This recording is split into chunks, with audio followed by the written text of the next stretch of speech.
네, 2020년 2월 19일 수요일 고칼의 10분 브리핑입니다.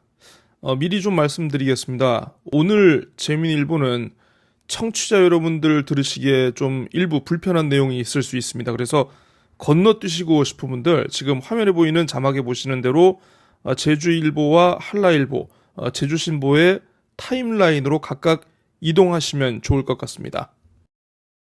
네, 바로 재민일보부터 들어가겠습니다. 일면 톱 기사로 재민일보만 관심을 가지고 열심히 쓰고 있는 곶자왈 재산권 기사입니다. 제주특별법 통과에 따라 이 제주도가 관련 용역을 재개할 예정인 가운데 곶자왈 보호지역이 현실화될 경우 토지주의 개인재산권 피해가 우려되기 때문에 실질적인 보상대책 마련이 필요하다라는 보도입니다. 새로운 것 없습니다. 이전에도 나왔죠. 한 달 전에도 두 달 전에도 앵무새처럼 같은 주장과 내용을 반복하고 있는데요.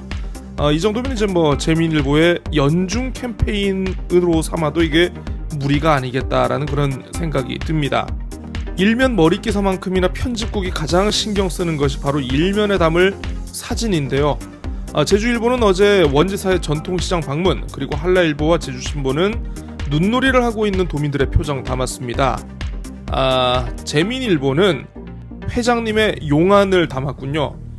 코로나19로 고통을 겪고 있는 중국인을 돕기 위해 마스크 구입비 3천만 원을 전달했다는 것인데요. 그냥 재민일보 회장이라고 하기 민망했는지 주식회사 천마 회장 김택남이라고 적었습니다. 좋습니다. 요즘 같은 시국에서 마스크 전달하는 거 나쁜 일도 아니고요. 그런데 다만 그렇게 쓰고 싶었으면 좀 간단히 동정란에 넣는 정도까지는 제가 이해를 하겠습니다만 일면 사진 기사는 좀 아니지 않나 싶습니다. 한라일보 이중근 회장이라든가 제주신보 오영수 회장, 제주일보 김대영 회장도 이렇게까지 노골적이지는 않거든요. 이런 걸 바로 지면의 사유화라고 합니다. 관련해서 얼마 전 우리 김택남 회장님께서 SNS에 올렸다는 한 책의 인용구를 소개해드릴까 합니다. 이 시대 노예는 오히려 주인보다 상전처럼 보인다. 주인은 뼈 빠지게 일하는데 노예들은 일도 안 하고 놀고 먹으며 즐겁게 살 수 있으니 말이다. 하지만 허점은 여기에 있다. 고통을 피하고 유희를 얻는 대신 주인에게 영혼을 뿌리째 내주어야 하는 것이다. 3면에 또다시 곶자왈 재산권 기사 다루고 있습니다. 곶자왈 경계 설정과 관리 강화 제도 전반에 불만이 있는 것인지, 아니면 경계도면 작업이 막바지에 접어들었는데도 재민일보가 관심이 있는 몇몇 집원이 포함됐는지조차 알 수 없어서 그게 답답한 것인지, 아니면 보상가가 너무 적어서 불만인 것인지 헷갈립니다. 다른 개발 사업과 관련한 논란에서 재민일보가 이렇게 열정과 지면을 투입하며 토지주를 걱정한 사례가 있었는지 모르겠습니다. 제가 오늘 썸네일로 제시하는 것, 누구도 공감하지 못하는 재민일보 그들만의 기사입니다. 제주일보로 넘어갑니다. 코로나19로 제주관광이 직격탄을 맞았는데요. 이럴 때를 대비해 쌓아둔 제주관광진흥기금이 연말에는 400억 원대로 떨어질 것으로 예상되고, 내후년에는 밑바닥을 드러낼 것으로 우려됨에 따라 기금 출연 확대 등 정부 지원이 필요하다라는 기사입니다. 물론 지금 같은 시기에 사용하라고 기금이 조성된 측면이 분명히 있겠죠. 하지만 기금 규모 확대를 위해서 제주도가 기울인 노력이 무엇이 있었는지 묻지 않을 수가 없는데요. 카지노 매출액 가운데 기금 납부 비율을 높이기 위해서 어떤 노력을 했는지, 대기업 면세점의 기금 납부를 위한 제도 개선에 힘을 썼는지, 그리고 왜 전기차 보급에 관광기금을 사용했는지 돌아보는 게 먼저이지 않을까 싶습니다. 가끔 원희룡 도지사 천재라고 느낄 때가 있습니다. 물론 천재 맞습니다. 특히 언론을 가지고 자신이 원하는 프레임을 만들 때인데요. 1, 2년 전에 도정에만 전념하겠다라는 자신의 발언 뒤집고 최근 중앙정치를 재개한 데 대한 도민 여론이 심상치 않았다고 느꼈나 봅니다. 그래서 어제 바로 제주도청 기자실을 찾아 진화에 나섰는데요. 사실 반성하고 양해를 구해야 하는 이날 기자 간담회 자리에서 원지사 역시 기자들의 질문을 역이용하는 수완을 발휘했습니다. 비례대표 출마설이 있다라고 묻는 질문에 이거 특정 세력이 흘리는 가짜뉴스다라고 이걸 정치 쟁점화 시켜버렸는데요. 그래서 대부분의 기사들 이날 원지사의 기자 간담회 제목 내용을 비례대표 출마 가짜뉴스라는 부분에 포커스를 맞췄습니다. 어떻게 보십니까? 이 정도면 천재 아닙니까? 계속해서 총선 분위기 살펴봅니다. 민주당 예비후보자들 간의 신경전 전하고 있습니다. 오형훈 예비후보 최근 출마 기자회견에서 개인적으로 여론조사 격차가 20% 밖이라고 생각한다 이렇게 도발을 했는데요. 이에 부승찬 예비후보가 당 윤리위를 통해 공식적으로 문제를 제기했다고 합니다.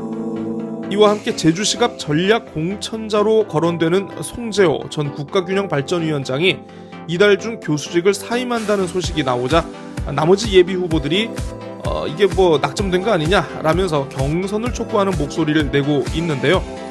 야권 개편에 따른 판세 변화 그리고 내홍까지 겹치면서 민주당의 이번 총선 승리 낙관하기만은 어렵다라고 기사는 마무리하고 있습니다. 계속해서 한라일보입니다. 제주에서 출마하는 보수 야권 국회의원 후보들의 입장에서는 4월 선거가 일종의 핸디캡이죠. 제주의 아픔인 4.3의 영향에서 자유로울 수 없기 때문일 텐데요. 문재인 정부에서 일사천리로 통과될 줄 알았던 4.3 특별법 개정이 주춤거리는 모습에 약간의 희망을 느꼈나 봅니다. 미래통합당 제주 예비후보들 특별법 개정에 공을 들이고 있는데요. 기사를 보니까 미래통합당 최고위원이기도 한 원희룡 도지사, 심재철 원내대표와 유족회의 면담도 주선하며 신경을 쓰고 있는 분위기입니다. 아무튼 4.3이 총선 이슈로 재점화될 조짐을 보인다라고 기사는 전하고 있습니다. 임용시험 합격자 번복과 재번복 사태에 대해 제주도의회 교육위원회 업무보고가 어제 있었나 봅니다. 당연한 이야기겠습니다만 부실한 검증 작업에 대한 책임 추궁이 이어졌는데요. 이번 기회에 시험 시스템 개선과 함께 철저한 내외부 감사 그리고 교육감의 진심 어린 사과를 요구했다는 소식입니다. 마지막으로 제주신보입니다. 톱기사로 43개 읍면동의 땅값이 모두 내렸다라고 전하고 있습니다. 국토부와 한국감정원 자료로 기사를 작성했는데요. 전반적인 하락세 속에서도 제2공항이나 영어교육도시처럼 토재가 남아있는 곳과는 달리 원도심 지역의 하락세는 상대적으로 컸다고 합니다. 그러면서 지금과 같은 상황이 지속될 경우에는 약보합세가 유지될 것이라는 전망 전하고 있습니다. 육상에서 나오는 쓰레기도 감당 못하는 제주, 이제는 해양 쓰레기 처리까지 걱정해야 할 처지입니다. 매년 1만 톤가량이 밀려오고 있다는데요. 수거 비용과 처리 비용이 만만치 않아 지금 도내 집화장마다 산더미처럼 쌓여 있다고 합니다. 해양 쓰레기 처리 시설 조성을 위해 국가의 예산 지원이 필요하다는 내용인데요. 결국 돈이 문제죠. 법률 개정에 따라 지난해부터 법인 택시의 산업금 제도가 폐지되고 월급제인 전액 관리제가 도입됐다고 하는데요.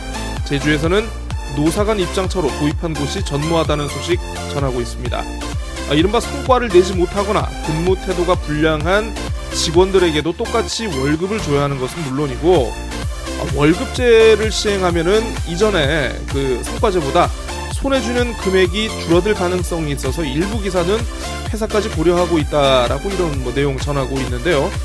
노조 측 역시 전액관리제 도입은 환영을 하지만 기준 액수를 어떻게 정하느냐를 두고 사측과 팽팽한 줄다리기를 이어가고 있다고 합니다. 지면의 사유화를 또다시 목도하면서 무거운 마음으로 제작한 2020년 2월 19일 고칼의 10분 브리핑 오늘 순서 여기까지 하겠습니다. 미디어를 비평한다는 거 쉬운 일 아닙니다. 하지만 누군가는 해야 하는 일이겠죠. 그게 왜 꼭 저여야만 하느냐고 묻는다면 뭐 어떻게 답을 할 수는 없습니다만 그냥 운명이려니 생각해 주시기 바라겠습니다. 저는 내일 다시 찾아오겠습니다. 안녕히 계십시오.